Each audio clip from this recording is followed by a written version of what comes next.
ಉಳ್ಳಾಲದ ಮಾಜಿ ಶಾಸಕ ಯದಿನಪ್ಪನವರ ಮಗ ಬಿಎಂ ಪಾಷಾ ಅವರ ಸೊಸೆ ದೀಪ್ತಿ ಮಾರ್ಲಾ ಅಲಿಯಾಸ್ ಮರಿಯಂಳನ್ನ ಅಂತಾರಾಷ್ಟ್ರೀಯ ಭಯೋತ್ಪಾದನಾ ಸಂಘಟನೆಯಲ್ಲಿ ಗುರುತಿಸಿಕೊಂಡ ಆರೋಪದ ಮೇಲೆ ಎನ್ಐಎ ದಾಳಿ ನಡೆಸಿ ಬಂಧನವನ್ನ ಮಾಡಿದೆ ಎಂದು ಬಜರಂಗದಳ ದಕ್ಷಿಣ ಪ್ರಾಂತ ಸಂಯೋಜಕ ಸುನಿಲ್ ಕೆಆರ್ ಹೇಳಿದ್ದಾರೆ. ಉಳ್ಳಾಲದಲ್ಲಿ ನಿನ್ನೆ ಎನ್ಐಎ ದಾಳಿ ನಡೆಸಿ ಮರಿಯಂಳನ್ನ ಬಂಧನ ಮಾಡಿರುವ ವಿಚಾರಕ್ಕೆ ಸಂಬಂಧಪಟ್ಟಂತೆ ಉಡುಪಿಯಲ್ಲಿ ಸುದ್ದಿಗಾರರೊಂದಿಗೆ ಅವರು ಮಾತನಾಡಿದರು. ಕಳೆದ ಹಲವಾರು ವರ್ಷಗಳಿಂದಲೂ ಲವ್ ಜಿಹಾದ್ ಕುರಿತಾದ ಜಾಗೃತಿಯನ್ನ ಮೂಡಿಸುವಂತಹ ಕೆಲಸವನ್ನ ಬಜರಂಗದಳ ಮಾಡಿಕೊಂಡು ಬಂದಿದೆ. ಲವ್ ಜಿಹಾದ್ ನಡೀತಾ ಇರುವಂತಹ ವಿಚಾರವನ್ನ ಸ್ವತಃ ಸರ್ಕಾರ ಒಪ್ಪಿಕೊಂಡಿದೆ. ಇನ್ನು ಕೊಡಗಿನ ದೀಪ್ತಿ ಮಾರ್ಲಾರನ್ನ ಮದುವೆಯಾದ ಯದಿನಪ್ಪನವರ ಮೊಮ್ಮಗ ತಾನು ಭಯೋತ್ಪಾದನೆ ಚಟುವಟಿಕೆಯಲ್ಲಿ ತೊಡಗಿಕೊಂಡಿದ್ದು ಮಾತ್ರವಲ್ಲ, ತನ್ನ ಪತ್ನಿಯಾದ ದೀಪ್ತಿ ಮಾರ್ಲಾ ಅಲಿಯಾಸ್ ಮರಿಯಂಳನ್ನ ಕೂಡ ಭಯೋತ್ಪಾದನೆಯಲ್ಲಿ ತೊಡಗಿಸಿಕೊಳ್ಳುವ ಹಾಗೆ ಮಾಡಿದ್ದಾನೆ. ದೇಶಕ್ಕೆ ಮಾರಕವಾಗಿರುವ ಇಂತಹ ಚಟುವಟಿಕೆಯ ವಿರುದ್ಧ ಸರ್ಕಾರ ಕಠಿಣ ಕಾನೂನು ಕ್ರಮ ಕೈಗೊಂಡು ತಪ್ಪಿತಸ್ಥರಿಗೆ ಶಿಕ್ಷೆ ನೀಡಬೇಕೆಂದು ಆಗ್ರಹಿಸಿದರು. ಬಜರಂಗ ದಳದ ಪ್ರಮುಖರಾದ ಸುರೇಂದ್ರ ಕೋಟೇಶ್ವರ, ಪುನೀತ್ ಅತ್ತಾವರ, ಭರತ್ ಉಪಸ್ಥಿತರಿದ್ದರು. ಮಂಗಳೂರಿನಲ್ಲಿ ನಿನ್ನೆ ರಾಷ್ಟ್ರೀಯ ತನಿಖಾ ದಳ ಒಂದು ದಾಳಿಯನ್ನು ಮಾಡಿದೆ.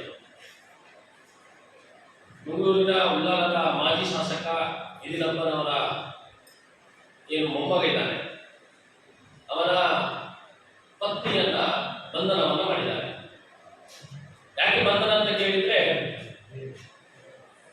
ಇಡೀ ದೇಶಕ್ಕೆ, ಇಡೀ ಪ್ರಪಂಚಕ್ಕೆ ಮಾರಕವಾಗಿರುವಂತಹ ಸಿರಿಯಾ ದೇಶದಲ್ಲಿರುವಂತಹ ಅಂತಾರಾಷ್ಟ್ರೀಯ ಭಯೋತ್ಪಾದಕ ಸಂಘಟನೆ, ಅಂತಹ ಭಯೋತ್ಪಾದಕ ಸಂಘಟನೆಯೊಂದಿಗೆ ಜೋಡಿಸಿಕೊಂಡು ಭಯೋತ್ಪಾದನಾ ಕೃತ್ಯಗಳಲ್ಲಿ ತೊಡಗಿಸಿಕೊಂಡಿದ್ದಾರೆ ಎನ್ನುವಂತಹ ಮಾಹಿತಿಯಿಂದ ಅವಳನ್ನ ಮರಿಯಂ ಎನ್ನುವಂತಹ ಮಹಿಳೆಯನ್ನು ಬಂಧಿಸಿದ್ದಾರೆ.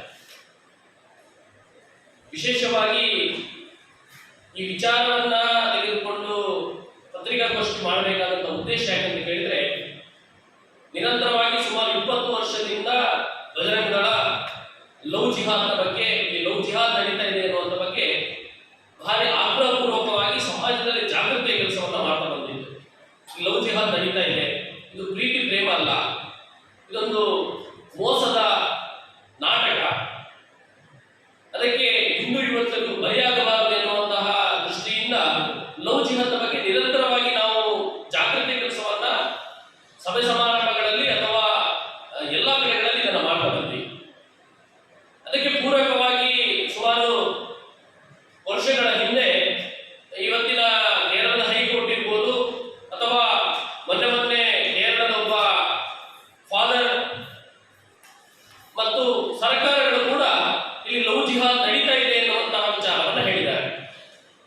ಲವ್ ಜಿಹಾದ್ ಅಂತ ಹೇಳಿದ್ರೆ ಹಿಂದೂ ಯುವತಿಯರನ್ನ ಮೋಸದ ಪ್ರೇಮದ ನಾಟಕವನ್ನಾಡಿ ಅವರಿಗೆ ಆಸೆ ಆಮಿಷಗಳನ್ನೊಡ್ಡಿ ಅವರನ್ನ ಮತಾಂತರ ಮಾಡಿ ಅವರನ್ನ ಈ ದೇಶದ ವಿರುದ್ಧ ಭಯೋತ್ಪಾದಕ ಚಟುವಟಿಕೆಗಳಿಗೆ, ಭಯೋತ್ಪಾದನೆಗೆ, ಹಿಂದೂ ಧರ್ಮದ ವಿರುದ್ಧ ಕೆಲಸ ಮಾಡುವಂತಹ ವ್ಯವಸ್ಥಿತವಾದ ಒಂದು ಷಡ್ಯಂತ್ರವನ್ನ ವ್ಯವಸ್ಥಿತವಾಗಿ ಮಾಡ್ತಾ ಇದ್ದಾರೆ.